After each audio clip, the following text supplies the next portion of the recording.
you have to find your passion of whatever it's going to be. You know, sometimes we sit there and at least I believe we get into a path where we're following what we're supposed to be doing or we're told we're supposed to be doing. Right. And it's not what you really want to do.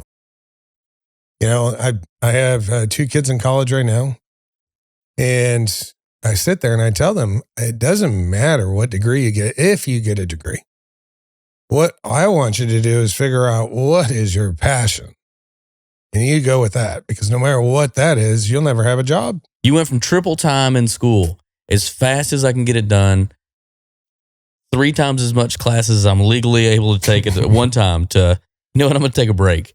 Yeah. Like that you were running as fast as you could down this path and took a right turn immediately, right? I mean, you're sliding, you're screeching around that corner. The coolest thing about COVID was being able to solve something in such a rapid way that was needed. You went from like Ricochet all over the place to it all came together at the end and really had a big boost, you know, and a certain, you know, sometimes it's timing and sometimes it's, you know, just being hard-headed and saying, I'm not stopping.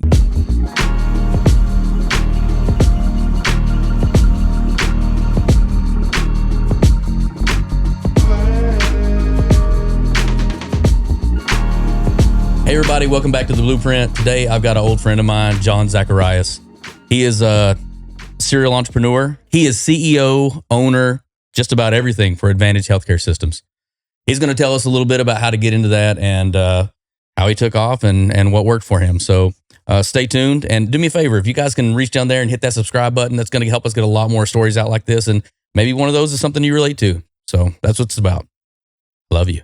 John, thanks so much for coming on. I appreciate you. Thanks for having me, man. Yeah, man. For sure. It's been a long time coming. It has been. Sorry, I had to cancel on that last one. Family emergency, you know how that goes.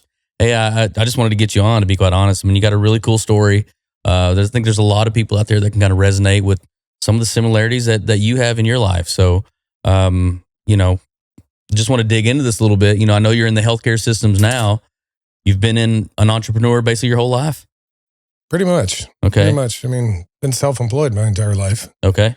So, you know, growing up, we sat there. My mom raised my 2 brothers and I. Okay. By herself. So, of course, we were always sitting there having to do something. Okay. You know, whether that's take care of our brothers or our sisters or whatnot. But grew up in mainly in Flint, Michigan when I was young. Okay. And at the time, my grandfather was head of GM security. And then when he retired, and I think it was a year or 2 later, they shut the plant down. Wow.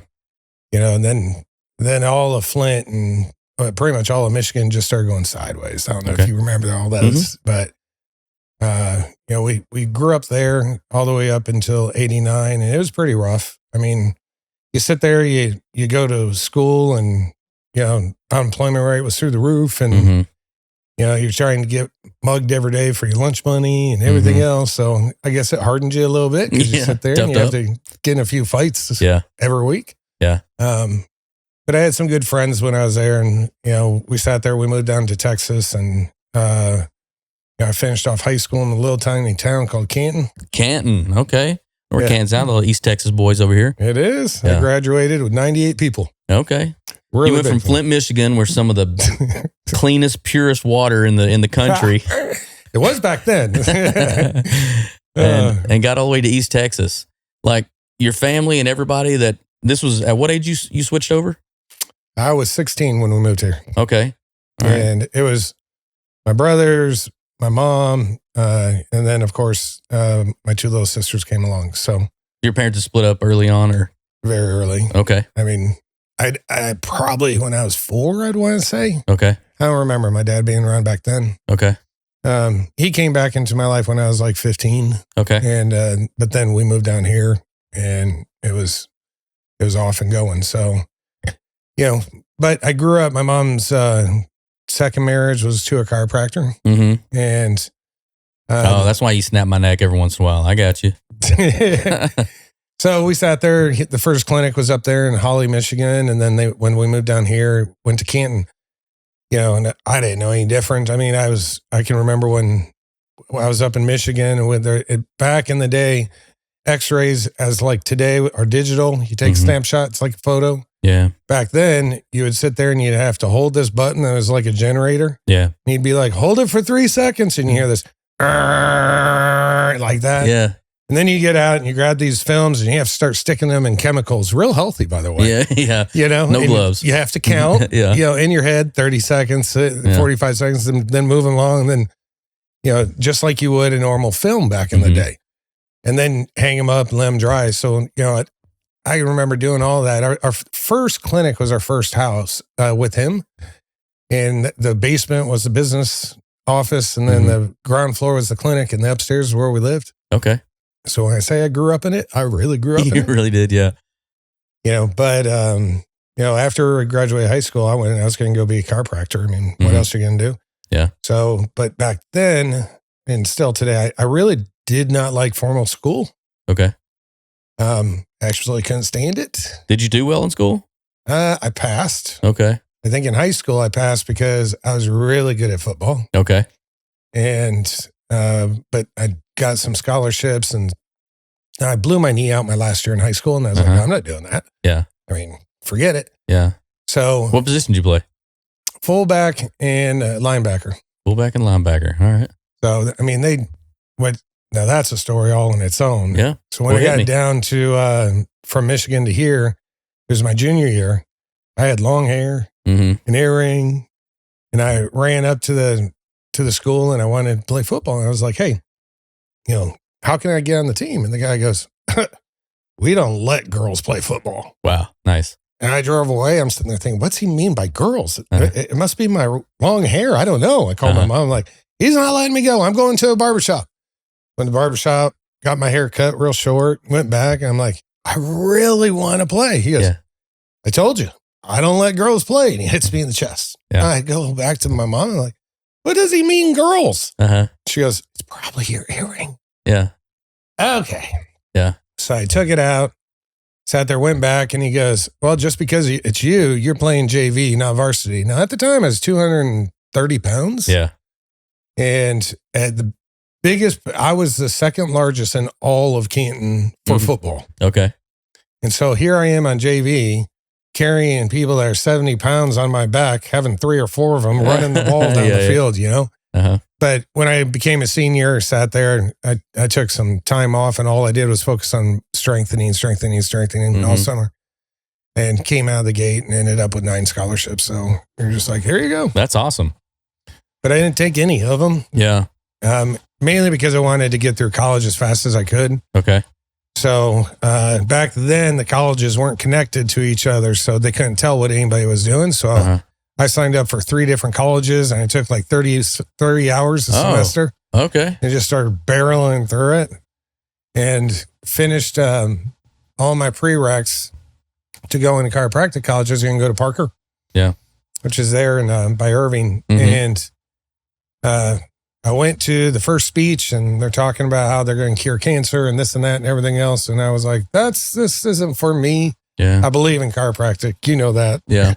But so my ultimate goal was to be a physiatrist, which is physical medicine. You were just saying, just to go into that chiropractic part of a minute, you were saying you thought they were over-promising some things of what it could do with, snap your knee and it turns you into a superhero or something. Well, I've seen some miracles happen with chiropractic. I mean, we had a guy down in Mahia. He was blind in one eye. And he went down on the table to get adjusted. And Rock, which was my ex-stepfather, adjusted his neck. And the table is one that goes down with gears and an arm, then comes back up. And while he's coming up, he starts somewhat freaking out because we had a window right when they come up so they can see outside. And he puts his hand over his left eye and he goes, I can see. And there was a nerve that was pinching to where he couldn't see in his right eye. Wow. And so he adjusted his neck and his eyesight came back like that. Wow. He was blind in the right eye for apparently like 8 years. Wow, that's crazy. So, I mean, I have seen some stuff that just makes you scratch your head going, oh my word. Yeah. So we still have chiropractors in our organization and I totally believe in it. Yeah.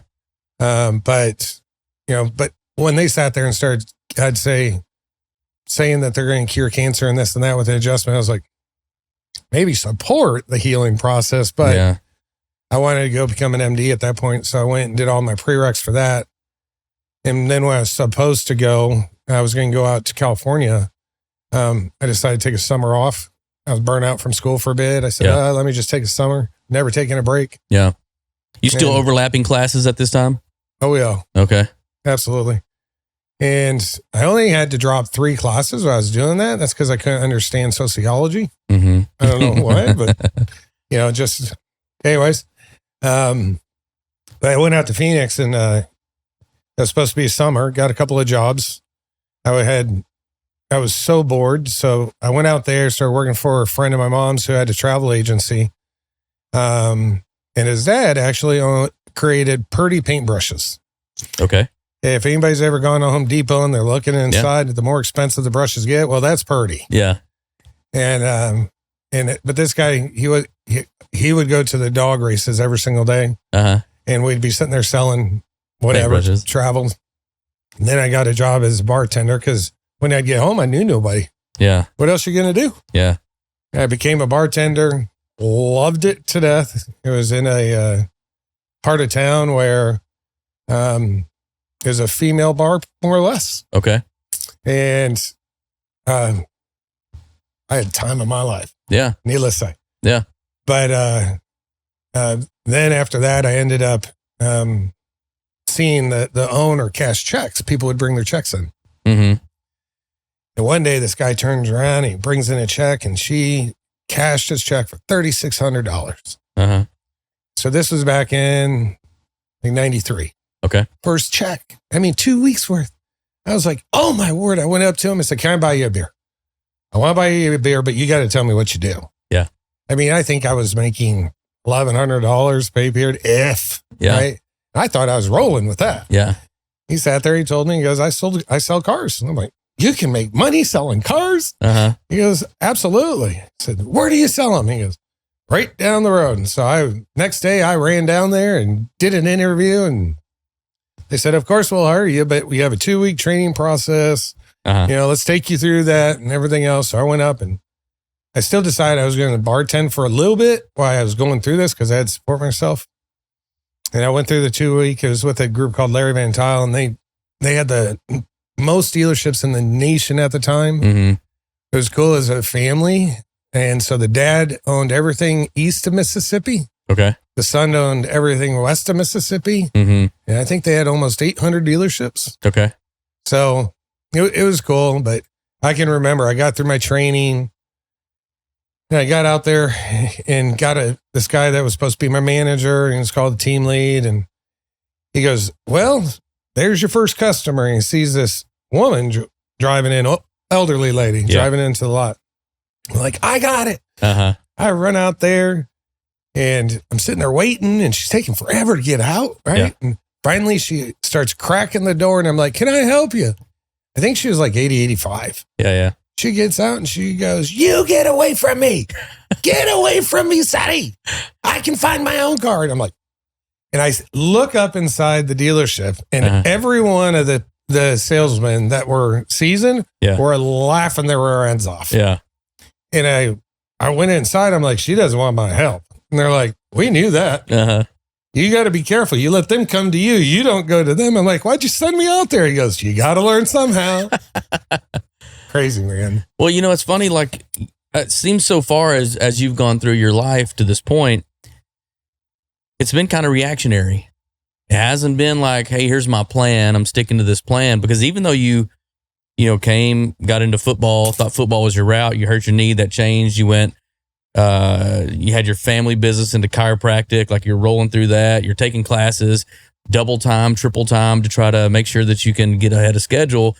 And you hear something, and that causes you to go a completely different direction as well. And it's like, it's almost Ricochet.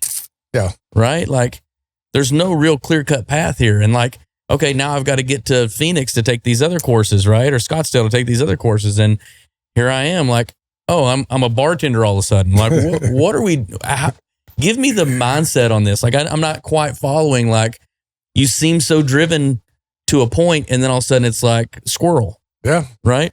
Yeah.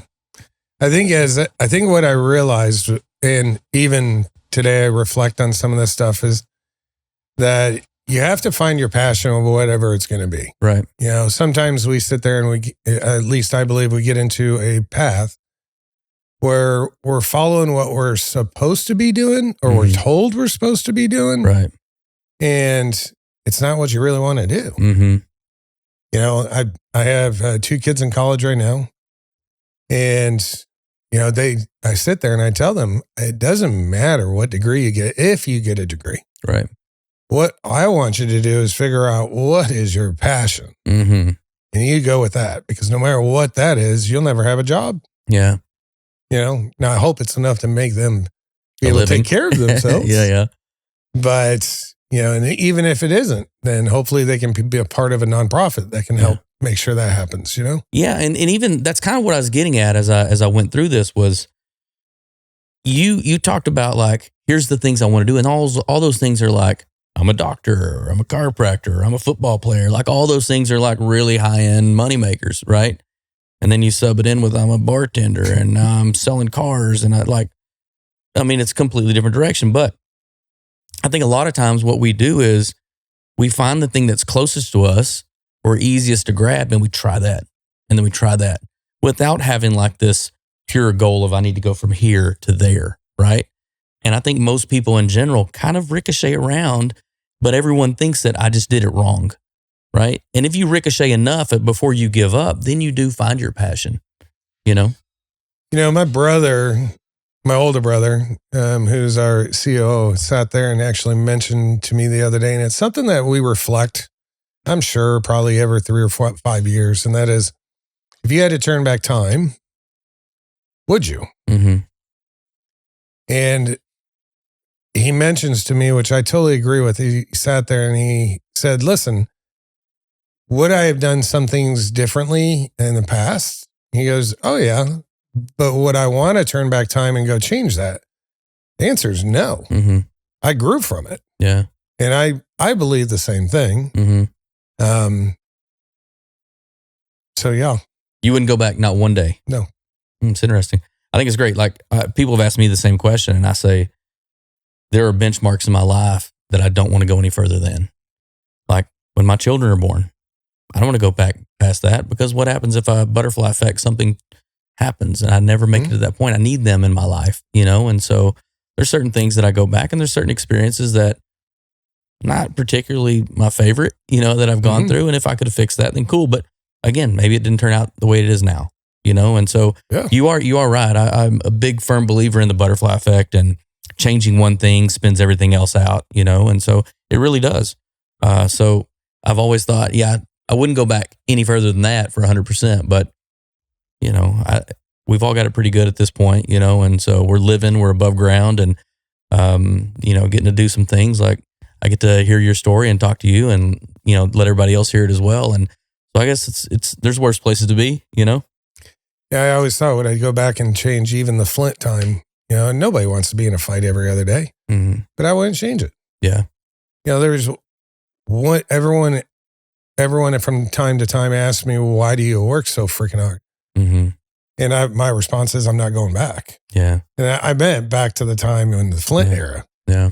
You know, but it made me. Yeah. There's many things. There's I'd say a half a dozen things in this life so far. I'm 52. Half a dozen things that I can tell you made me. Mm-hmm. You know, the very first time I got a check, and when I was selling cars, and I went and blew it all on something very stupid. Yeah. I had $50 for 2 weeks. Pinky ring, baby. I could remember. I could call my mom. She would have given me the money, you know, to float, whatever. But I made a decision that I'm the one that messed up. This is my responsibility, and you better do it. Yep. And so I turned around, sat there, and said, forget it. I went to the store, walked to the store because I couldn't afford the fuel. Yeah. Went and got some elbow noodles and some tomato paste, and I made what you call goulash. And I really don't like goulash anymore. After eating it for 2 weeks straight, I don't like it very much at all, man. Yeah. But would I change that? No. Yeah. Do you think you say you wouldn't go, or you work so hard now because you're fearful of that? Or is it just because it's changed you? I would probably say that, if I'm not traveling, I actually enjoy it because every day that I walk into the business, I'm creating something. Yeah. And whether that's helping create an automation process for one of the staff members so they can be 500 times more effective or something. Yeah. Or solving other problems that will do the same thing. So every day I'm creating something. And if I'm at home, I mean, we already sold our house, moved to a high rise. We really don't have anything else to do. Right. Other than travel and do that and create. Yeah. So I like it. Yeah. Well, that's pretty good perspective on things. Can we jump back to the car dealership for a minute? So you worked as a bartender in the interim while you were, trying to get the training to be a car salesman. I'm not sure what kind of training that is, but you want to walk me through that a little bit? Yeah. So, I mean, Larry Van Tile, you had to go through a 2-week formal, and that was just how to sell using 4 squares and negotiation and stuff like that.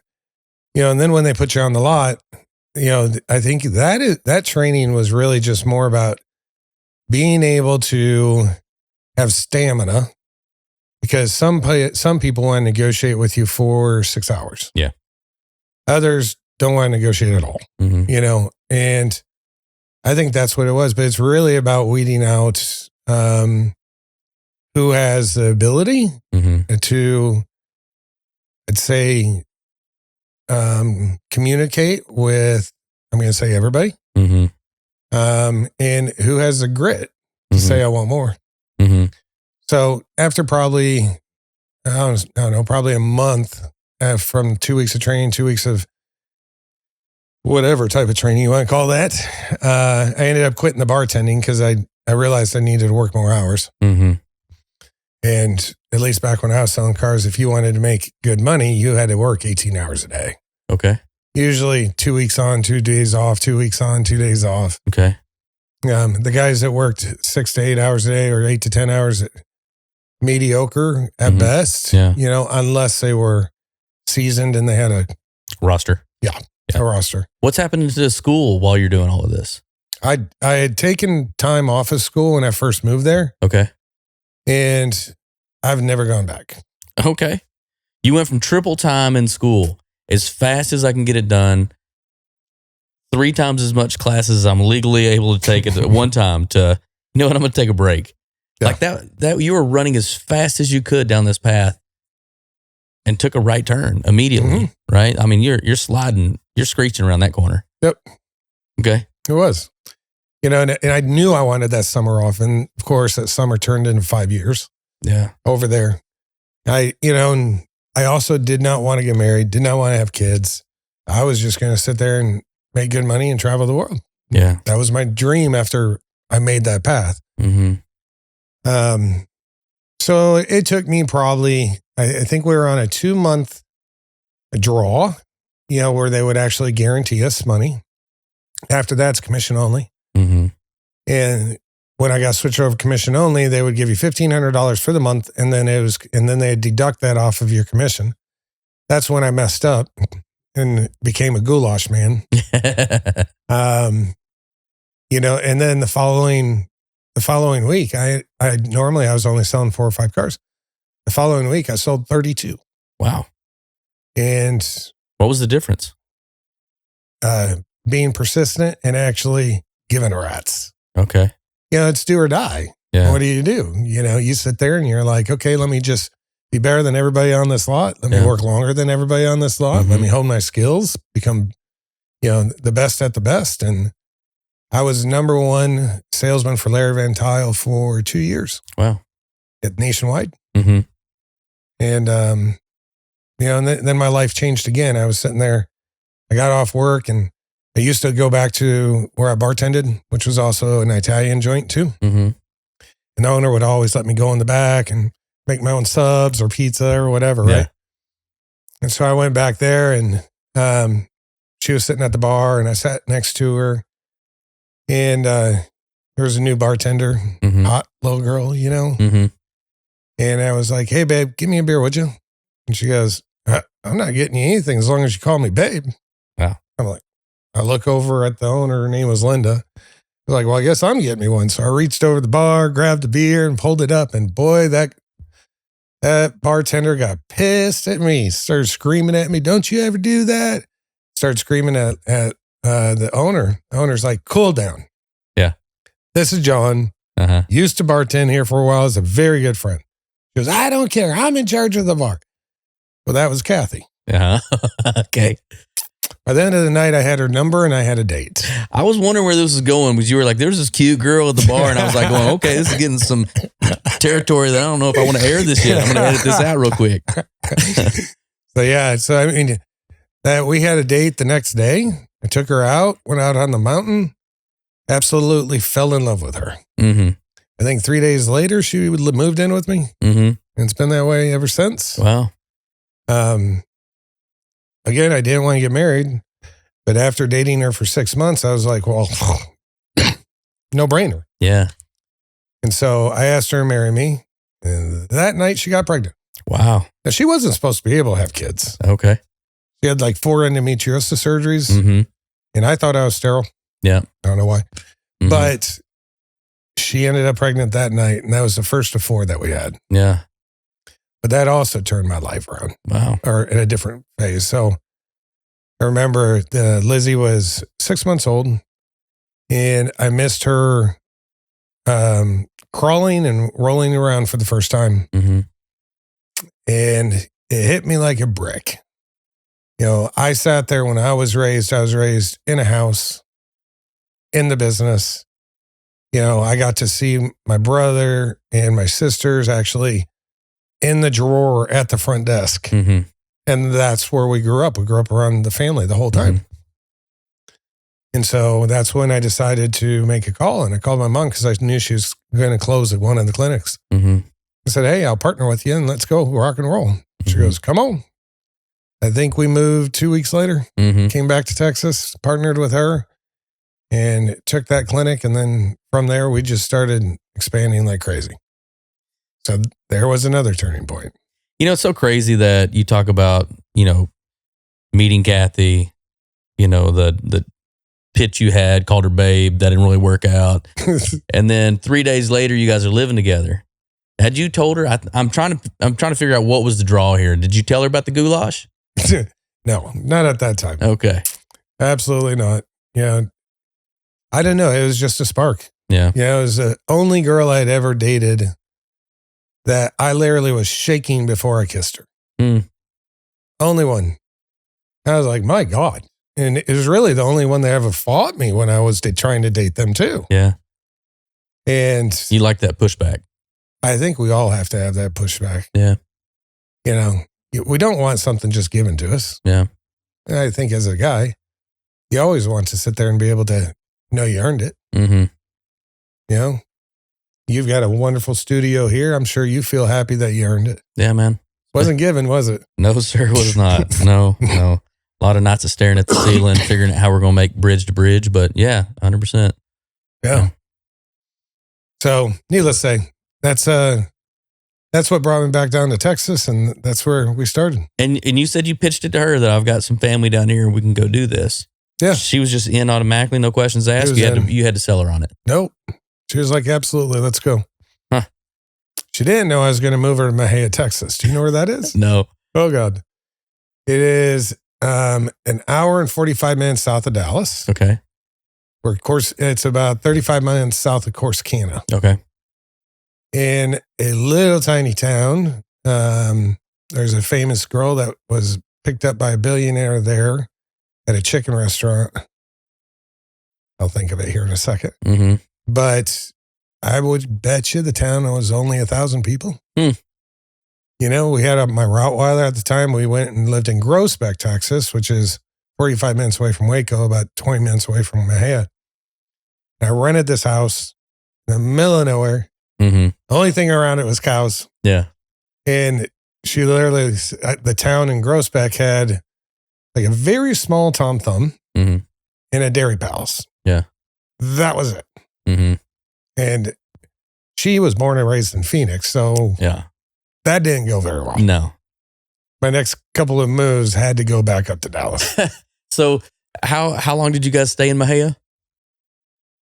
1 year. 1 year. 1 year. Was this negotiation the entire time? If I need to be here at least? No, actually, it happened. We lived in Groesbeck for a year. We had the clinic in Mahia for, I want to say 4 years. Mm-hmm. But we lived in Groesbeck, and I get this call one time. I mean, we didn't plan on moving, but I got this call. My Roddy had became good friends with a cow. Mm-hmm. And the owner of the cattle sat there, owned the house, and was renting it to me, and would see other cows coming around this one cow that it likes, and the Roddy would go and pounce on its rear end and make it fall over. Mm-hmm. The one's picking on this other cow. Mm-hmm. So I got a 30-day eviction notice. Okay. Things happen, man. Things happen. I'm just like, what? What are we talking about? 30-day eviction notice. So I was like, what am I going to do? Uh-huh. At the time, we had a clinic in Canton, one in Mahia, one up in Plano. Uh-huh. So I was like, let's pick someplace in the middle. Okay. We'll move there. It'll be easier for everyone. So I ran down, bought a house on scene, sight on scene. Yeah. And wait, you bought a house online at this time? Not online. They didn't have internet. Photos? What'd you get? No, I went driving around. Oh, you drove around it? Drove around and saw the for sale sign. The people were still living there, but they were moving. And like, what year are we talking about right now? It was 98. Okay. Internet was still right there. A dongle, you know, or it's dial up and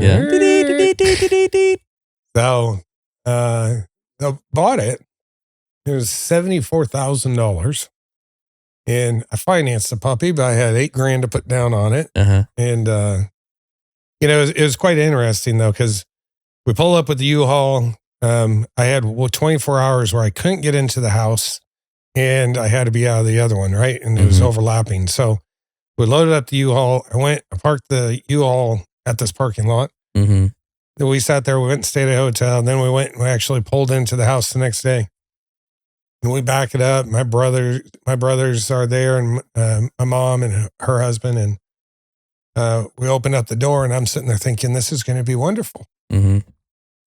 The house is like 1,100 square feet. Mm-hmm. You know, we walk in, and then entire ceiling is black soot. Oh no! Like they cooked pork or something. You know? Yeah. All the time, and all the carpet looked like the black soot had hit the ground.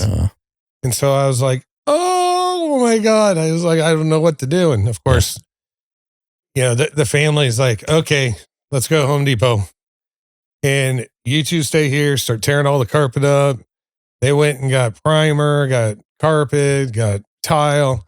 We spent 48 hours redoing the entire inside of the house. Wow. And then was able to move in. But that was a good time. So sight unseen, you bought a house, packed your crap up, drove to the house, never being inside it, opened the door. I mean, what? It was awful. I was like, what? We're like, okay, let's just redo the house in 48 hours. And so I can move in. All my stuff's still on the trailer. Oh, it was so bad, man. I mean, I had a year and a half old daughter, who loves crawling on the ground and walking around. I was like, she can't do that here. No, it just doesn't happen, you know? So it's definitely, one of those moments. Would I change that? I was going to say, would you go back and do that one different? Nope. Oh, that's crazy. No, I actually have pictures. It was funny because we sat there one time and my daughter said that one of her dreams was to have a pool. And so we turned around and we went and got one of those blow up pools, put it in the front yard. Yeah. And, I filled it up and I went inside. I said, honey, I got you a gift. She goes, what is it? I said, come outside. I realized this isn't a subdivision. Yeah. With cars that drive by it all the time. Yeah. We did have a backyard. I just, who knows, right? I wanted it to be a surprise. I didn't want to go through the house and this and that. She turned around and went and jumped into that pool right there. Yeah. She goes, you have to join me. Uh-huh. And Kathy starts coming out and she goes, come on, Mom, jump in my pool. And it's just, it's, I don't know, 6 by 6 or something. Uh-huh. So, of course, we all go jump inside that pool. And there's literally a picture of the house with that pool in front of it. And I pass by it every now and then in the house, and I'm just like, oh my God, this is hilarious. I mean, what we would do Yeah. When we didn't have anything. Yeah. And what meant so much to people is crazy. Yeah. You know, it's funny that you talk about the things that really are special to you. I mean, I know how you've gotten to the place that you've gotten to now, and you guys have done very well for yourself.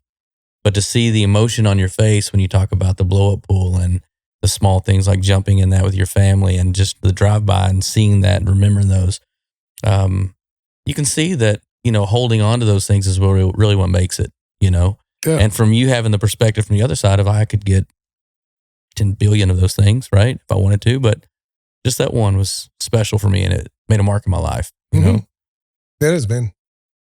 It's actually very cool. I think our past makes us, some of us don't experience what others experience, but our past definitely makes us. Mm-hmm.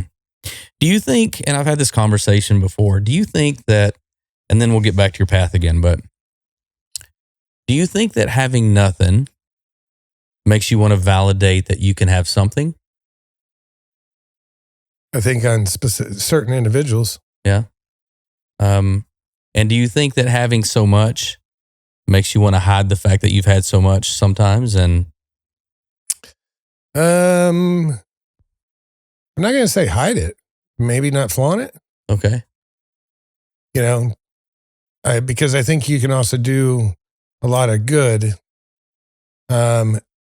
Actually, I think you can do more good the more you have. Mm-hmm. So I don't think hiding it is probably a good virtue of somebody. But flaunting it, I think, could be. For sure. Yeah. Cool. Well, I just wanted to, kind of hit on that because you talked about both sides of that coin, and it really is kind of cool to have someone who's been both sides of the coin. Generally you don't see that, go from one extreme to the other and just be able to look through that looking glass to see, I remember me on this side and I see me on this side now, but you guys are still holding on to each other, Yeah. Yeah. Kind of a cool visual. So you sold cars, you got down, you went to Mahia, you guys stayed there for a little bit. And let's talk about the clinic part. When you said my family had a clinic down there and I said, I'd take one of these, right?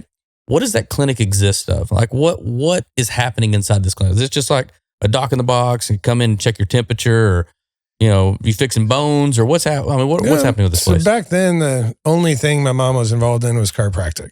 Okay. So clinic had a chiropractor there and that person was going to move on and move down, I think, like an hour away. So I had to recruit another chiro, had to, hire one support staff. My wife ended up going to work down next to my mom to help with billing and collection. So she'd drive to Canton every day, which was like an hour. And, it was up to me to sit there and do, we would do health fairs and, I'd say spinal checks on people, some at employers, some at Walmart. I mean, we'd go set up and, just do health checks. And if somebody needed it, they would come on in and, we would sit there and I think we would get after starting all that, we get about 40 new patients a month, which is actually pretty good for a chiropractic clinic, especially a town of 1,000 people. Yeah. And, got it to where it was seeing 50, 60 people a day, and all we had was one doctor and myself and one staff. And so that was actually pretty darn good.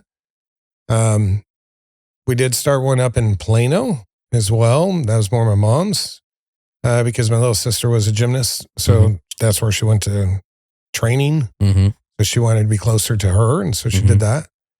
But then shortly after that, when I moved to Ennis, we started integrating other disciplines into it. Okay. So our first thing was a PT and an MD. And then we added counselors and psychs. And then we stayed like that for a while, turned all of them into it.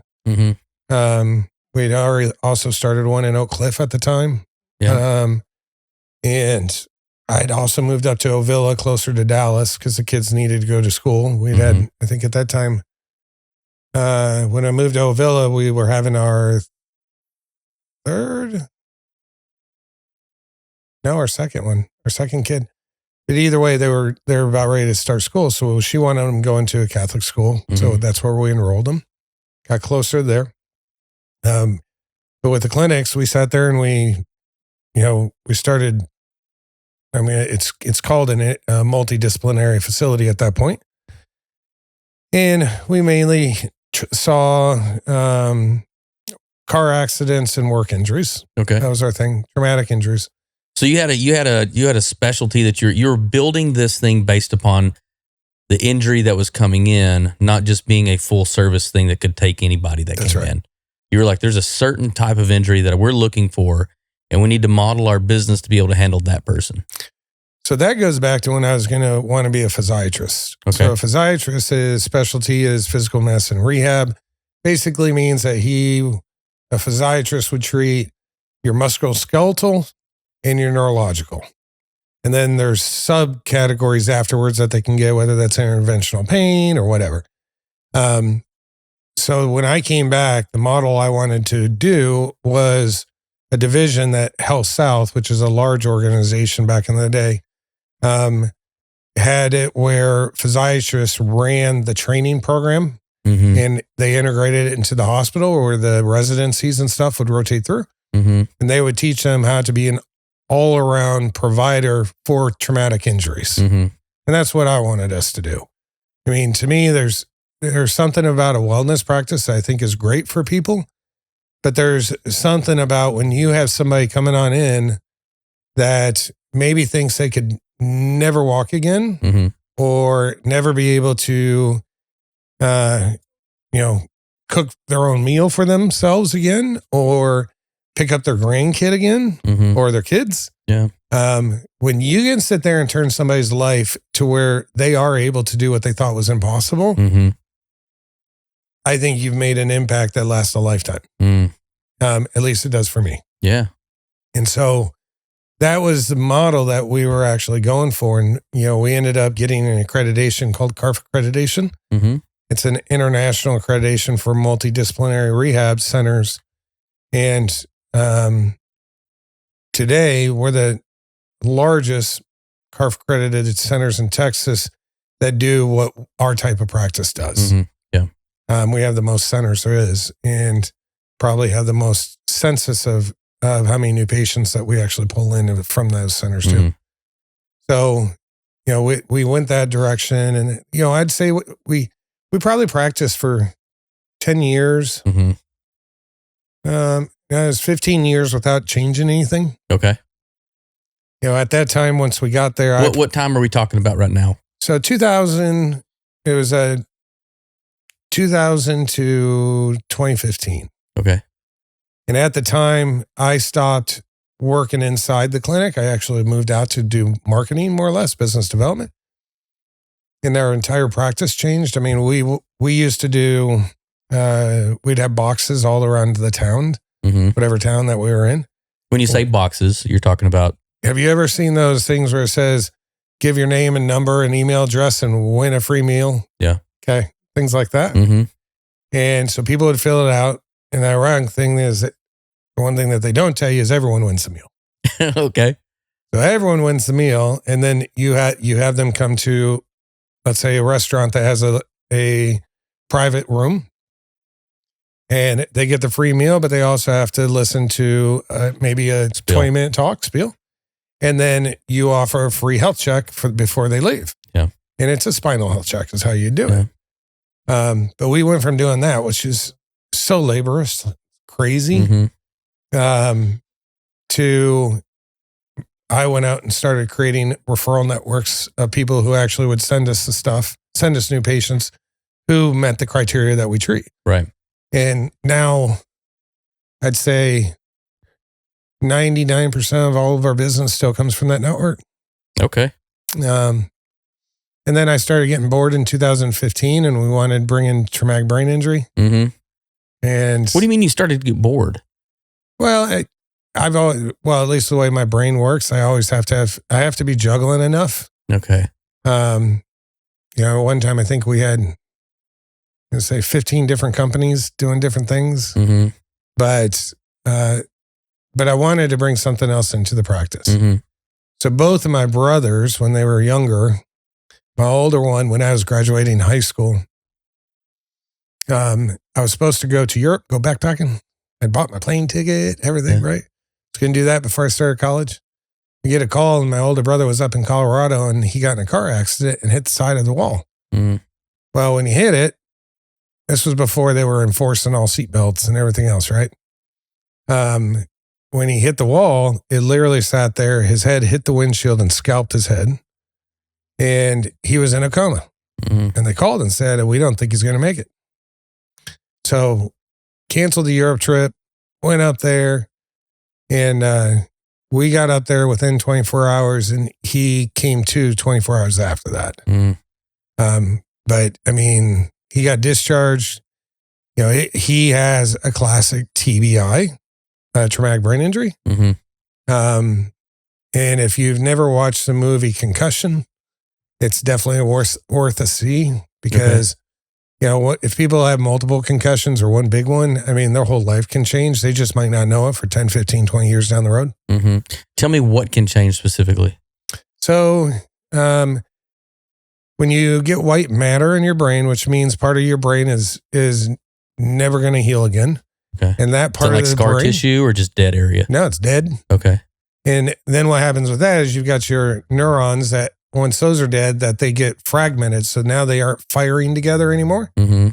So when we talk about people with memory issues, or we talk about people with TBIs that have anxiety or aggression or, you know, spousal abuse or things like that, it's because their neurons are split like that and they aren't communicating with each other. So let's say that somebody goes into an anger outburst. He might not even remember doing what he's doing. Mm.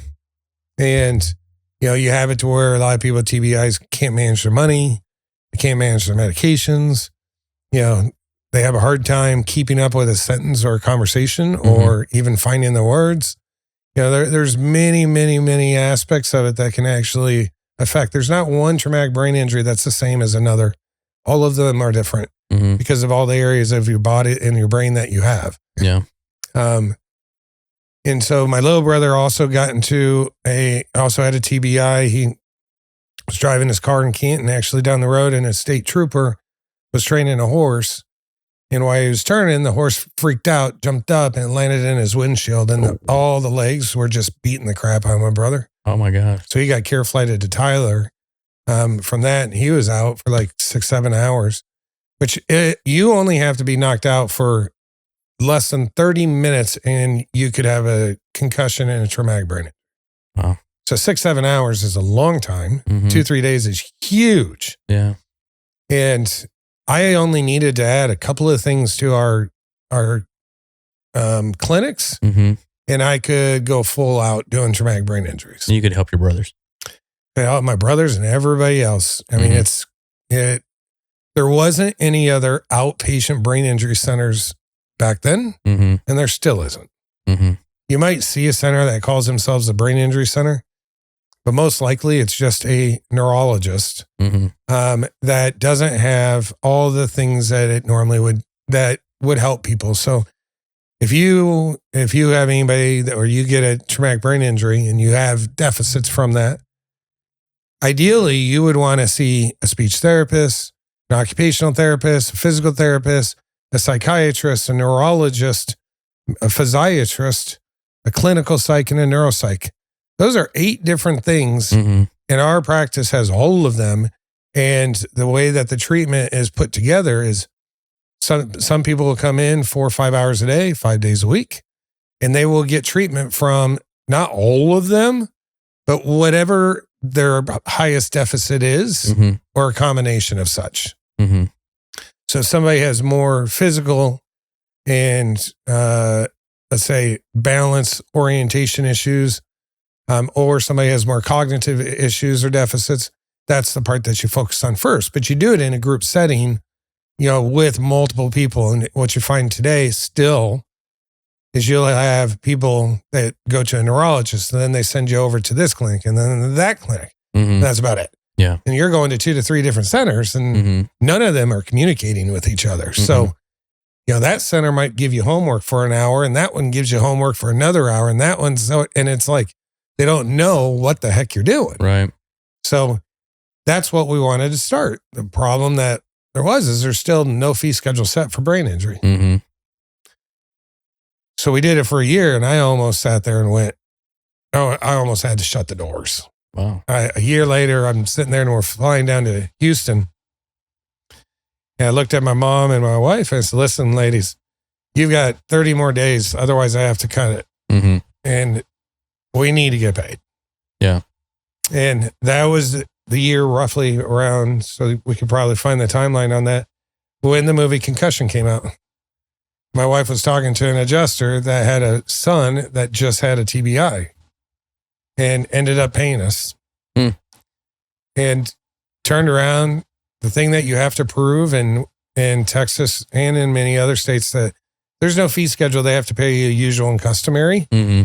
So we redacted that explanation of benefits and sent it as an appeal with every single other bill that we ever got denied. We started getting paid. Wow. And I'd say it was a miracle. Things worked perfectly together. Just with the show coming out. Wow. And now we have providers licensed in 48 states. Mm-hmm. We're treating people all over the U.S. now. We have bricks and mortar in Louisiana, here, Missouri. But we're doing more and more telemeds so that we'll bring the catastrophic cases in, treat them in our bigger centers. Yeah. And then send them back and let them get the support via telemed. Mm-hmm. But yeah, that's. So you started to build it based upon some things that you'd seen up close and personal, right? Without a doubt. My family had this thing happen to them. What would it take for us to kind of get ourselves in line where we could handle these types of injuries? Because now that I see this firsthand, I know that there are few and far between people that can handle this, right? We could do this. Mm-hmm. You start building it up, almost go broke. A movie comes out, saves the day, gives exposure to what's happening for everyone. All of a sudden you start resubmitting your bills and the bills start to get paid based upon a movie coming out. Yep. You get to the point where now things are starting to take off and you're starting to explode, right? Very much. What year was this when it started to really turn? I'm going to guess probably around 2016, 2017. Which is right about the time that you and I met each other. Mm-hmm. Okay. Yep. All right. So it's just neat though, how some things in your life turn your life. Yeah. How some things, you could say the universe or God or whoever gave it to you. Mm-hmm. But that movie was definitely a gift. Mm-hmm. Definitely a gift. Yeah. And so you started, and so that was in 2016 or 17, and then you started to explode into other areas, right? Like, well, yeah. Was there another jump or another level that happened in between then and now? Because I knew when you and I talked beforehand, like there was a pandemic that kind of went down, and you guys had an explosion kind of after that as well, right? Yeah.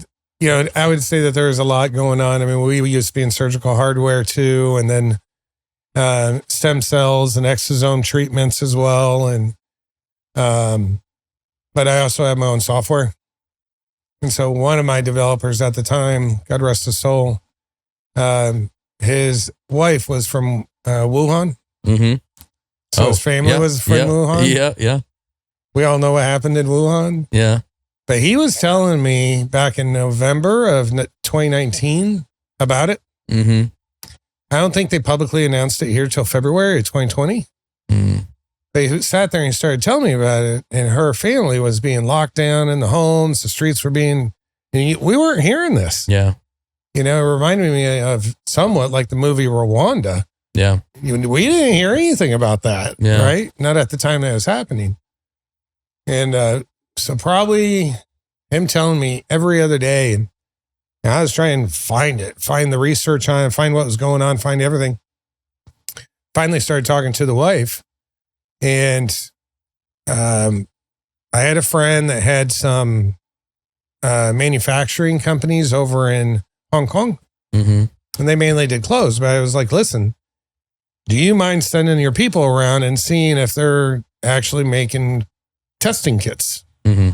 And so he went running around China and Hong Kong, and he goes, yeah, there's 6 manufacturers making testing kits. Mm-hmm. And I sat there and I talked to him and said, "You want to partner up on me? Let's make testing kits." He goes, "All right." So, we started creating testing kits, sent some over, did some testing on them, just making sure they're all valid and everything else. We got it white labeled for us. And then we were about ready to send a big shipment over. And then it was announced.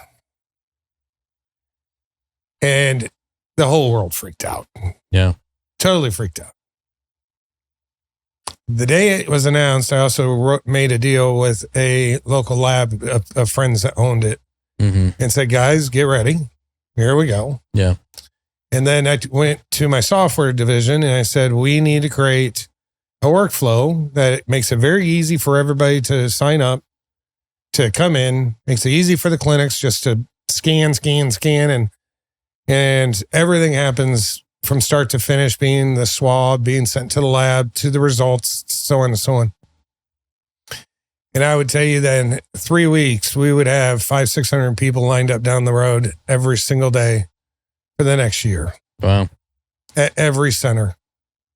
And we also were wholesaling all the testing kits and selling, leasing the software out to people and all that sort of stuff that, they were doing 10, 20,000 tests a day at the lab. And at that time, once we got it smoothly running, they only had 3 employees. It was that automated. That's wild. And you look at it and it's like, wow. But that was probably the funnest time I've ever had in business. I can imagine. You're drinking through a fire hose at this point. It was, my kids, it was funny because during that summer, my kids worked for me, but we were still in the middle, right at the beginning of summer, we were still in the middle of automating it, every process. We'd worked with a couple of different labs and this and that.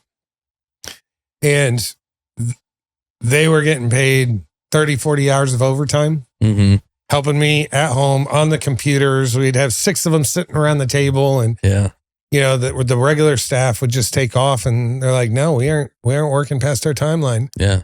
And you're like, "Oh, so here you are sitting there doing it." And their little bank accounts filled up. They're not anymore though, but anyways, I got to see a side of my kids I've never seen before. And, when tough times hit, whether that's tough times or just a time needed for help, they stepped up. Yeah. The rest of the family stepped up. I had providers in the clinic pissed at me. Yeah. "You're bringing people to the clinic, they have COVID." Yeah. Well, you don't know if they have COVID. That's what they want to know. Yeah. So we were testing everybody outside, out in the line. We had these tents and everything else. And some places were drive-throughs, you name it. And, but I mean, the clinics and my providers were freaked out for probably a year. Yeah. Then after that, they all calmed down. Yeah. But that was definitely a time. I think it changed history without a doubt. Changed history of how all of us look at each other and how all of us, look at disease. Yeah. Lost my grandfather during the COVID. Unfortunately, that's when they put him in a nursing home and wouldn't let anybody see him, anything else. And that was probably the worst thing that could have happened. Same thing happened to my grandmother. I'm still mad about it.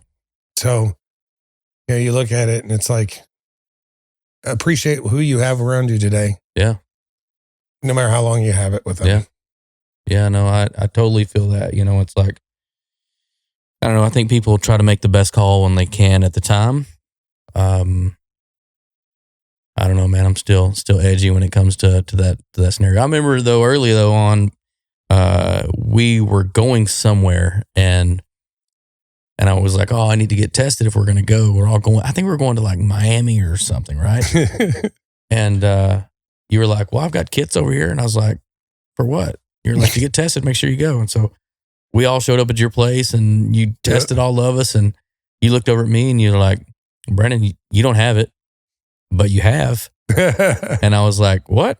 I've never felt bad a day in my life. What are you talking about?" It's just, or not in my life, but for this. And he was like, "I can see, here's the antibodies here, and you can see they're there, and you're not live anymore, but they're there. So you've had it, so it kind of reacted differently for everybody. But yeah, that was a big moment where we're just like, you hear about something, you hear about the worst of it, and then you see how it's affected you personally, and you're like, it actually was real. It touched me, several times, but it touched me, and then at that point, I still had, it made it not a news story anymore. It made it real. Right. Now it didn't affect me the way it affected everybody else or some people, but. Did you ever get the vaccination? No, did not. Took a lot of heat from that. Had a lot of pressure to actually go out and get that. And, I had to make a decision because we were going to New York for business, and I had 2 weeks to go get it done before I had to go to this place. And, my company at the time was very nice to me about picking and choosing what direction I wanted to go with it. And I was kind of one of the ones holding out, and I was like, I don't want to.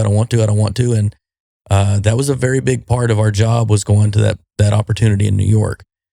And New York wouldn't allow you in for any reason if you didn't have it, And so literally 5 or 6 days before I was going to have to get on a plane, they canceled the show. And so let me get out of it without having to make a career change or anything out of that just based on it. So kind of felt good that I stuck to my guns on that thing. And for me, like I said, I'd already had it. I knew how it affected me. I didn't need to get something to protect myself from this because I'd already seen how it reacted to me. They said that if I got it, it wouldn't protect anybody else from getting it. Right. So there was no need for me, to go out and just do what everybody else said to do. And I'd already seen how it affected me personally. And I wasn't going to save somebody else from getting infected if I did have it. Right. So I decided not to. What about you?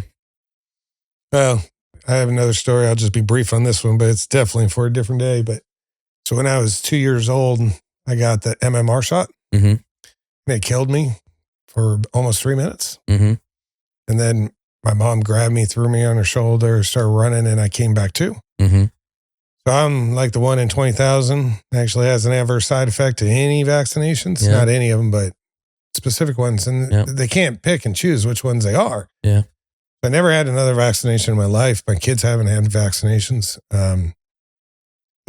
If I don't need, it wasn't just about me dying for 3 minutes. It was post me getting that vaccine. I literally had every allergy under God's green earth for almost 15 years. Mm-hmm. I was allergic to grass, to so many different foods, to trees, to you name it.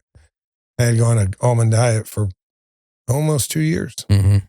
And then I was able to start making my way back into the normal world of eating and being around people. But no, I didn't get it. And ironically, when we were sitting there at the lab, of course, me sitting there liking to research data and all that sort of stuff. Mm-hmm. The guy that we were partners with, he's a very smart guy. And I was like, listen, I want to start tracking everybody that got reinfected. And the majority of them, when I say majority, I'm saying over 85% of them that got tested positive a second time were ones with vaccinations. Really? That's crazy. I'm like, well, either people just aren't testing like normal people, or the ones getting the vaccinations are truthfully testing more. I don't know, but it was crazy. Interesting. So, and that affected your business by just volume. Oh, it was huge. Everything we do, we have to wait to get paid. Yeah. And this was all cash up front. Wow. And it was huge.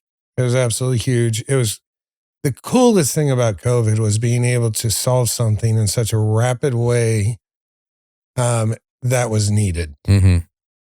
So many people were scared of it. Yeah. But to be able to jump into something, I mean, it was the first time I ever spent money on social media. Mm-hmm.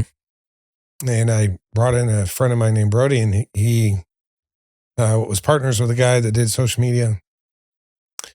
And they started doing ads, Facebook, Instagram, whatever. Mm-hmm. And I got to watch how much it costs per appointment. Yeah. And for the longest time, it cost 7 cents per appointment, paid appointment. Wow, that's a number. 7 there cents. You go. That's crazy. And when it got up to be right about $29 per paid appointment, I cut it off. I was going to say. I cut it off. But I mean, it was for months. It didn't matter how much you spent. Yeah. I mean, it was $7 per paid. And I would have them shut the advertising off when all my sites were full. Yeah. Because I had a capacity issue. Yeah. But it was crazy, man. 7 cents lead. 7 that's cents. bananas. And so tell me what caused it to start rising. Well, everybody was over it. Mm-hmm. If you remember, I mean, probably a year and a half afterwards, people are like, I'm done. Yeah. I don't care. Yeah. You know, you might have COVID, you might not, who knows? Yeah. I'm not testing. Yeah. You know, I think I ended up with a few thousand extra tests, quick tests that you could do. Mm-hmm. And for that 6 months after, everyone's just like, I still got calls every now and then from friends saying, hey, you still got those at-home testing kits? Yeah. Like, yeah, you want some? How many do you want? I don't care. You're going to have them. Get them out of my garage. But yeah. Because it mattered not necessarily in the U.S. as much, but traveling across borders. Like, I remember because you and I were on some car rallies together, like being able to go across into Canada, you know, you had to have proof of a lot of things, you know, and vaccines and tests and everything else. Or went to the Bahamas one time and had to have negative tests to walk across the border. You know what I mean? So, that was a big time for us. It was less for us, but the outside of the world was still at levels of freaking out. Some were no, and some were yes. You know. Yep. And you and I know because we have, you know, been on these rallies with like people from all over the world. Mm-hmm. And it is funny that you say, like, as we get in these groups with these people, and they're all over the world, they tell a story from way they see it on their side. Like you said, we're freaking out, we're on lockdown or whatever on this side, and nobody's heard of anything, right? There's been several instances of people in London or Australia or somewhere calling me, asking me about something that's happened here that we don't know about, right? And they're like, well, this is coming out, but things get nerfed, right? Or on the other side, you know, things get nerfed. And you think, you know, with who we are as a global leader, you know, that we get purview to everything. But really, we're sometimes just as locked down as everybody else is, you know? Yeah, you and I have a friend in Australia. Mm-hmm. In March of 2020, or April, I had a trip planned to take the kids down to New Zealand. Mm-hmm. And he was going to come over and visit. Mm-hmm. So I get down there. And we fly in, 24 hours flight, you know, being from here, LA, mm-hmm. LA there.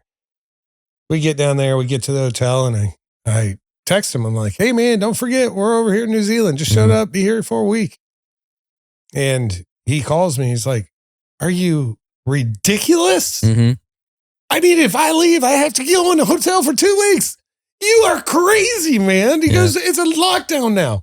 Yeah. And I was like, because it was just announced why I was on the plane. Oh, really? I had not heard it yet. Yeah. So I turned around and called some people over here, you know, in the government, and they're like, yeah, we're considering doing the same thing. Yeah. Like, is considering like a high thing that you guys are considering, or is considering as, it's just an option? He's like, we don't know yet. Yeah. I'm like, oh boy. So I turned around, changed the flights. I spent 48 hours of traveling, 36 hours in New Zealand. That was it. Yeah. That was it. The only fun thing we did when we were down there is, you know, remember when everybody was out of toilet paper? Mm-hmm. So we go to a store there in New Zealand, and they have walls of toilet paper. And my son, Brian, turned around. He starts doing this video, I guess a live video or something. He's like, anybody want toilet paper? I can sell it to you for any amount. You can take it. $20 a roll. I don't know. I got you. It was funny though. Yeah. But yeah, the effects that people across the waters took, man, is crazy in some aspect of it. Mm-hmm. Yeah. And so anyway, so then you came out of that. I mean, obviously with the volume that you had, your company blossomed even more, right? Yeah. And so was there a step that comes out of that of now I've had this influx, this thing went away that was completely generating so much volume. Did you build your infrastructure up now that you now have to change? Did you have to Ricochet at this point? Definitely had a Ricochet, man. Okay. I mean, I don't think anybody expected it to slow down as fast as it did. Mm-hmm. I mean, it was like going bullet train to you're on a small little choo-choo. Yeah. Okay. I mean, it was I swear to God, within a 2-week time frame, 550 people in line to 3. You're like, what happened, right? Yeah. And there was a couple of spikes after it, but it was nothing compared to what you had. And then even after that staffing was a bit difficult because if you did have an increase in testing, you'd take it from your staff that's helping the clinics. And so you really had to do a hard pivot. And then after that, AI came out. Mm-hmm. Or it got available to us. Yeah. That's the best way to put it, right? It's been out for a while. It just became available to us. And that, of course, drastically, I think, is changing everybody's life. Man. Mm-hmm. Everybody. Mm-hmm. More aspect than most people could imagine. Mm-hmm. At rapid pace. At a pace people can't even keep up with. Yeah. I mean, we built agents that sits there and actually helps with our pre-authorization. Mm-hmm. And big companies like HSA, I'm sure your wife knows who they are. Yeah, yeah. They started investing in AI, but they aren't just investing in a small time AI. Mm-hmm. Most of us know Gemini and Microsoft Studios and Power Automation Chat and Claude. Grok and Manus. That's nothing compared to what they're invested. They're invested in companies like Palantir. Mm-hmm. And what in Palantir pretty much has connected the entire U.S. government together, every single thing together, and then helped them find Obama bin Laden and help them. They're finding the narco terrorists and doing this and doing that and doing everything. And so we built agents to sit there and assist us with the pre-authorization. Well, you can tell every 2 weeks, between 10 and 14 days, their agents on their end are just getting better and better and better. Mm-hmm. And we're having to use, I'm going to say, inferior stuff that we don't have access to try to improve ours to make sure it still beats them. Yeah. So it's changing at such a rate that I see people around not in my company, but other practitioners that are still using paper charts. Well, how can you get your real-time data with paper charts? Right. It's literally within 2-3 years going to let your neighbor, being business neighbor, that's your competitor, take all the business away from you as fast as COVID went away. Yeah. And you aren't even going to know what happened. Yeah. You're like, what? It's absolutely crazy. I have people quitting on me left and right because maybe they don't want to support, our agents and our AI that we've brought in. All it does is make them better. Makes them be able to produce more. Makes the whole process quicker and faster and better and everything, right? And let's say that there's 2 people in a department. One of them wants to support it. The other one's like, heck no. I'm replacing myself. What ends up happening is 1 week, let's say that this one normally would do 100 tasks in a week. And this one would normally do 100 tasks. This one supports it. Next thing you know, every meeting on each week they come and this one's now doing 500 tasks. And this one's only still doing 100. And out of the 500, let's say that they need to get approved on those services or some action needs to be taken. Well, they're 98% success rate. This one's 24% success rate. Yeah. By the 3rd week, they quit. Yeah. One, they're as embarrassed as can be because they can't keep up with the one that was inferior. Yeah. But it just blows my mind. How do you trust it completely, though? I mean, especially when it comes to the medical field of this, like I know what I do for marketing and I know what I do when the questions I ask. And sometimes the answers come back, I know are bull, right? So when it comes to, but there's not life or death behind my answer. Even if I have to go do more research, there's money assigned to it, but not life or death.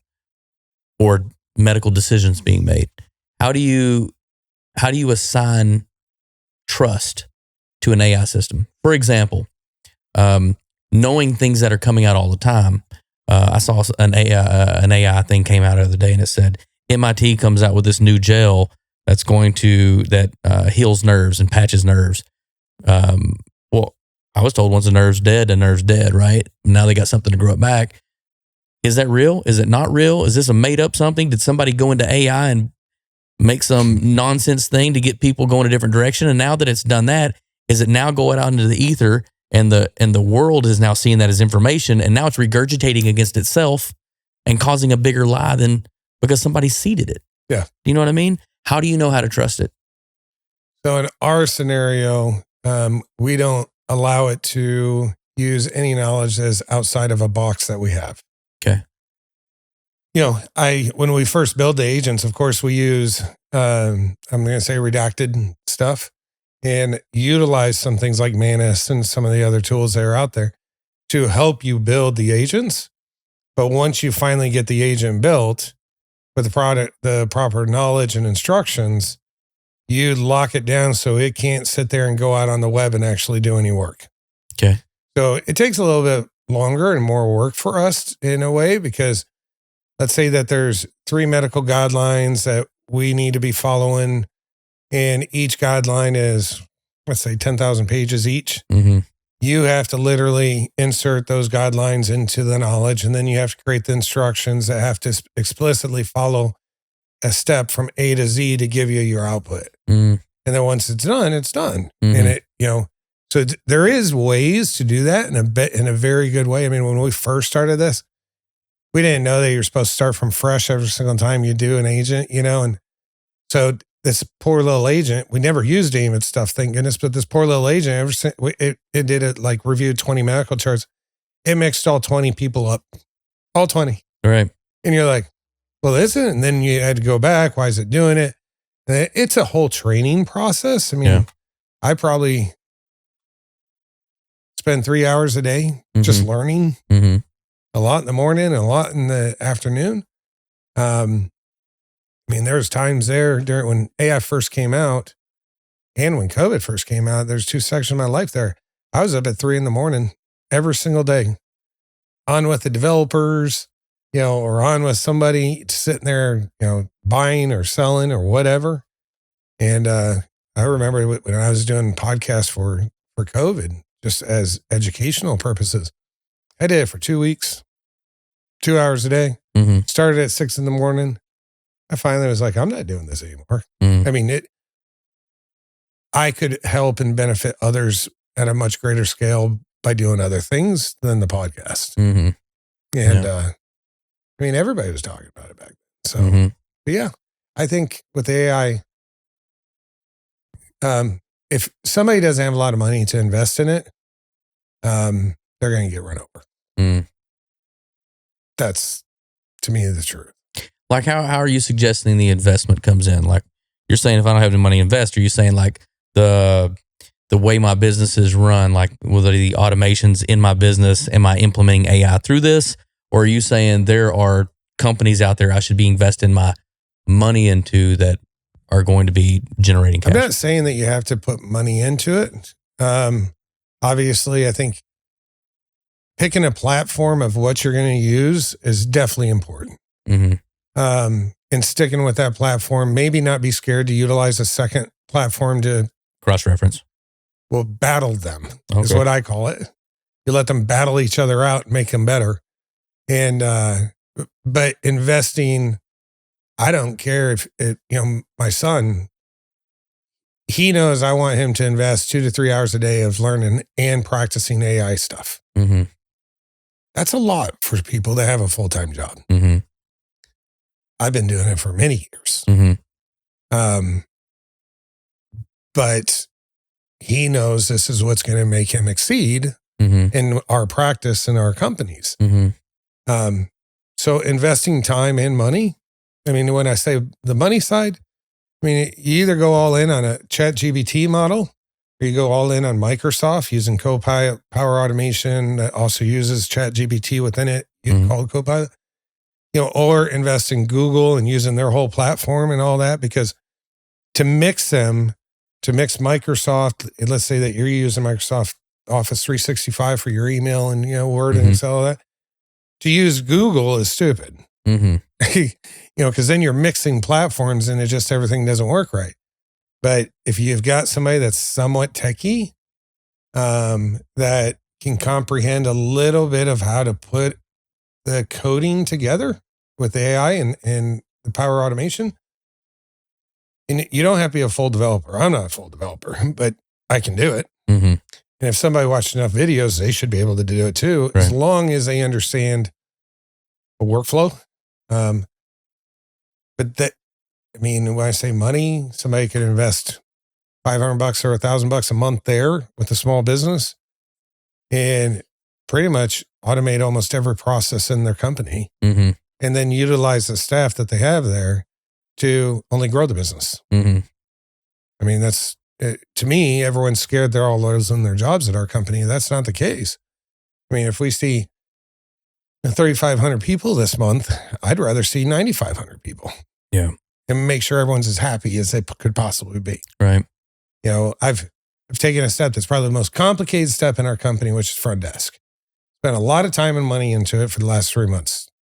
And within the next 2 weeks, 95% of their job is gone,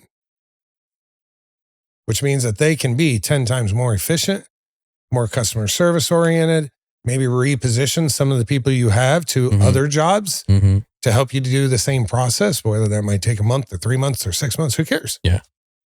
But start promoting people in the areas that they would shine versus I have to have someone smart there. Yeah.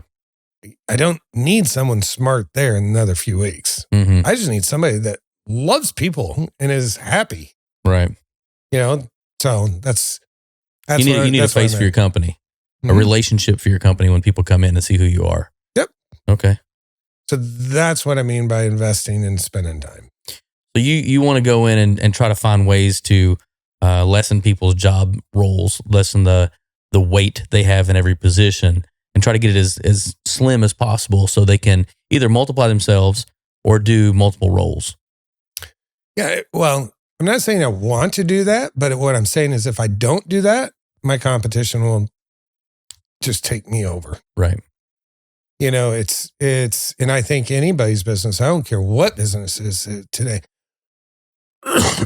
with the exception of maybe like plumbing or something of a nature like that, right? Where you don't know which direction you're going to be going. Yeah.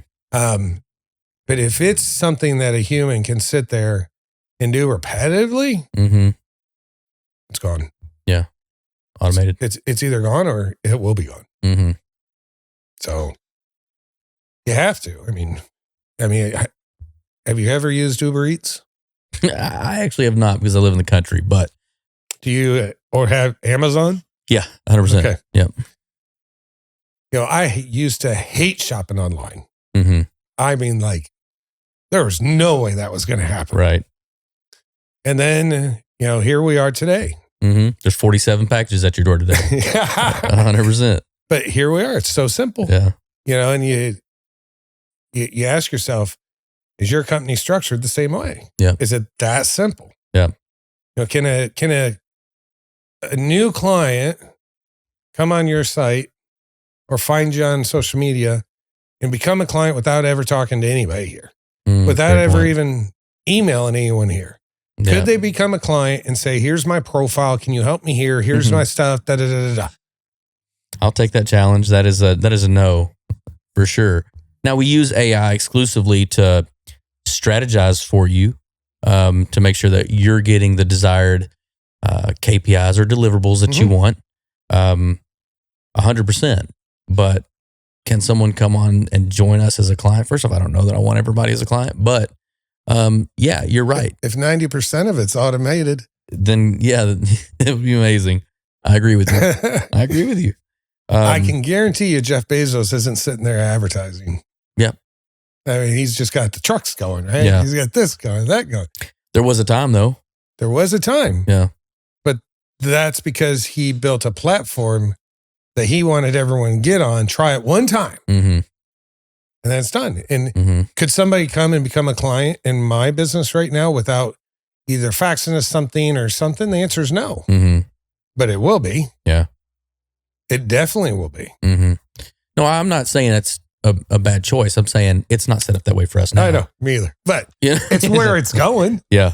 It's where it has to go. Yeah. Yeah, I can remember too at Amazon back in the day too, as someone who was selling through, with one of the companies I was at, was selling through Amazon.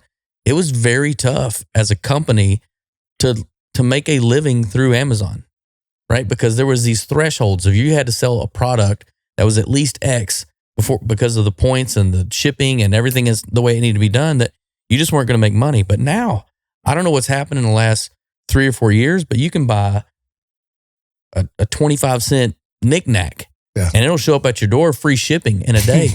And I'm like, okay, where's the gas behind that? Where's the automation? Where's the person? Where's all that infrastructure that goes into that can still allow that to get delivered? It's crazy. It used to be $7 shipping on everything or $8 shipping on everything. Then you got Prime and it was free. Yep. Now everything's free, right? It's just, we'll see you tomorrow. Here's your 15-cent something. And it's like, man, I don't know. The guy walking up to the door costs more than that, But you're right. Like, it will be somewhere at some point that we will have to get ahead of the curve or push to that level to make sure that we do think about those angles. You know what I mean? Yep. Well, that's cool. So your future is building into AI, making sure that you're automating the systems, make sure that you're staying ahead of your competition. And so with that being said, are you starting to transition yourself out of day to day? I know you said that you're in the high rise now, and you want to do a lot more traveling. Is that the goal for the next few years? Like, how much of this is work-life balance shifting on you at this moment? I still have a lot of work to do, because the potential's too big for me not to sit there and help it. It's just that sometimes people don't see the light at the end of the tunnel, so you have to be there showing them, go that way, right? Yeah. But I think that I'm able to make an impact much faster now, utilizing some of the teammates, utilizing some of AI, utilizing, experience.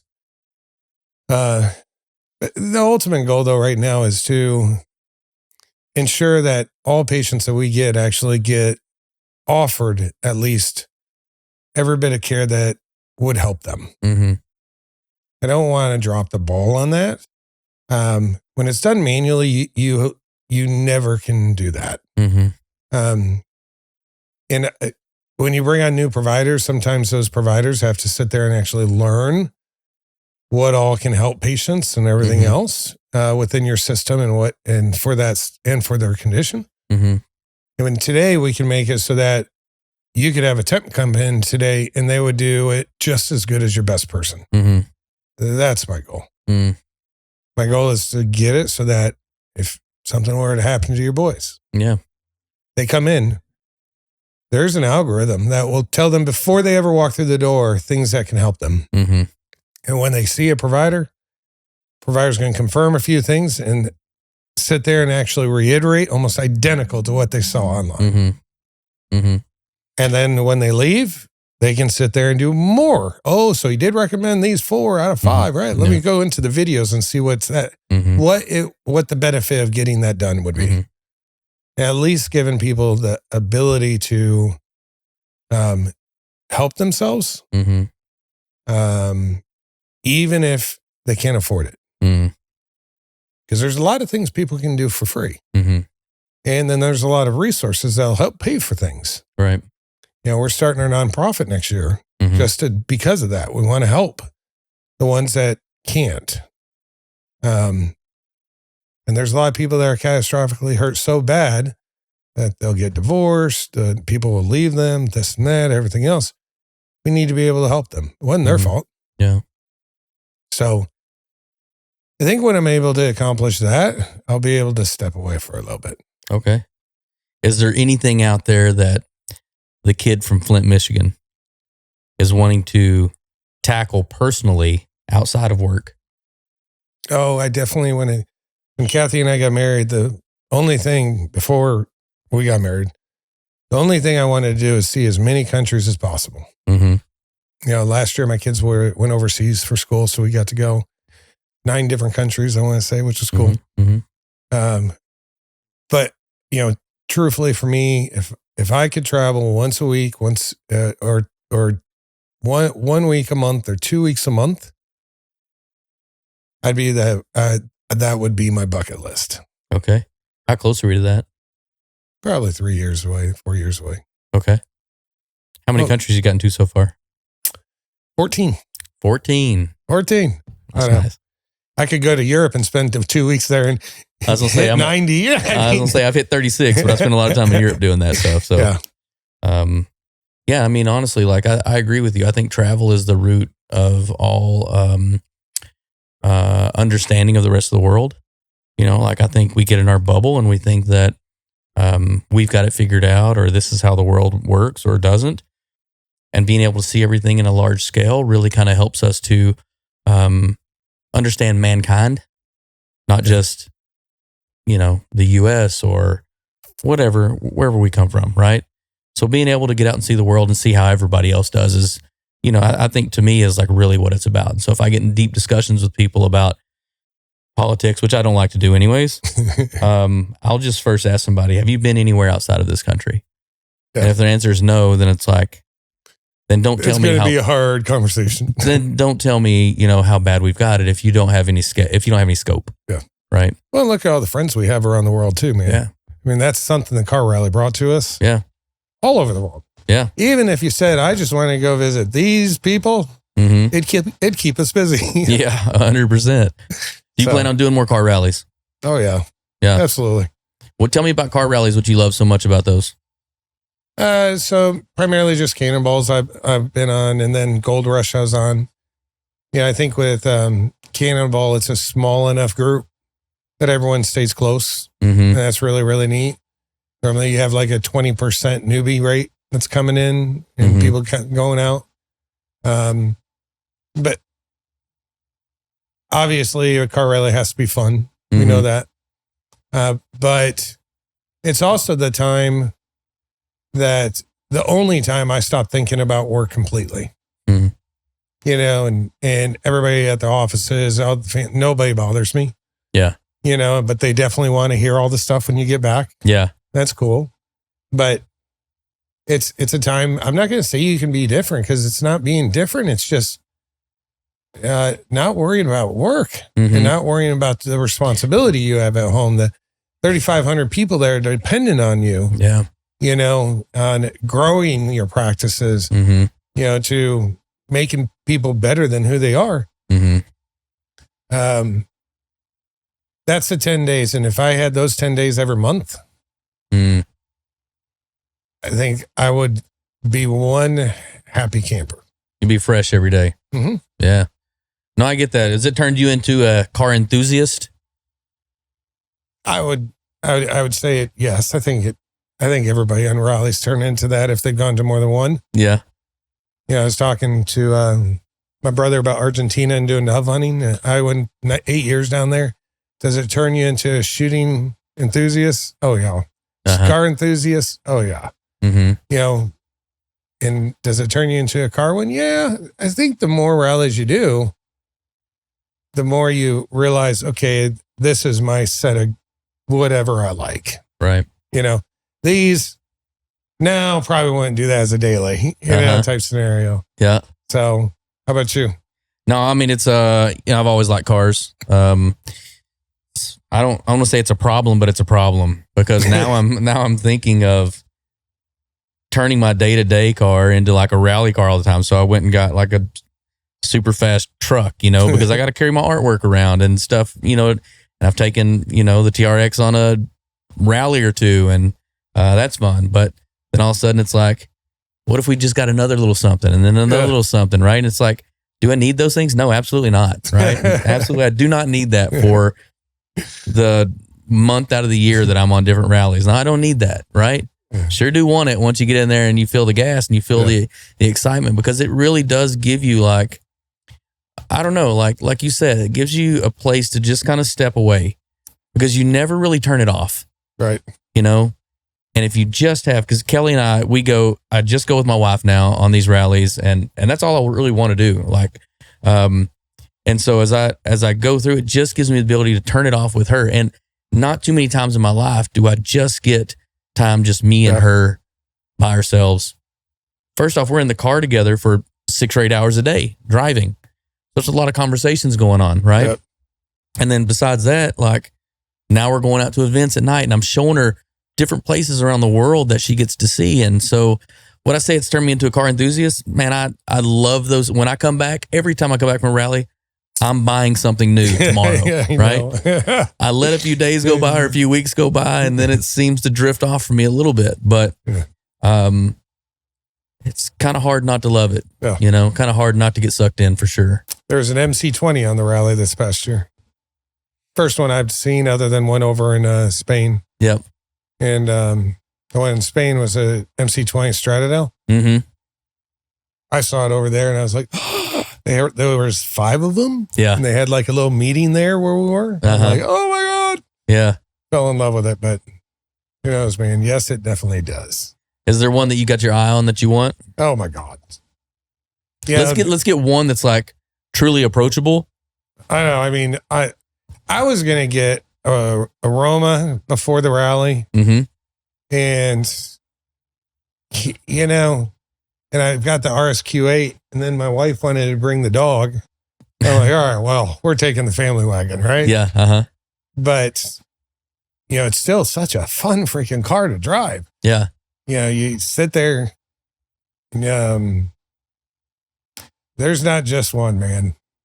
Honestly, I would tell you that there will be one for each event. Yeah. You know, because you can't do a track on what I've got right now, right? 100%. Mm-hmm. Do I want to drive a car that can do a track every day? No. Do I want to get a car that I'm not going to drive? No. Yeah. If I get something, I'm going to drive the darn thing. Yeah. So, yeah. I don't know. I'll probably be that guy that finally gets a Ferrari and puts 50,000 miles on it in 2 years. Yeah. But that's what you're supposed to do. I mean, to me, I think that's what needs to happen. Like, it's just like finding there's 2 things you can do. You can do something, you can buy, and for yourself, and you would admire on a shelf. Yeah. I'm not that guy. Me either. I'm the guy that goes and gets the thing and takes it everywhere, right? Because I just want to enjoy it. That's part of me having it is not me having it tucked away. Part of me having it is sitting in it and rolling through it and doing the things that I'm doing with it. So I totally agree with you when it comes to the enjoyment and there's something for everything when it comes through there. But man, it's an addiction for sure.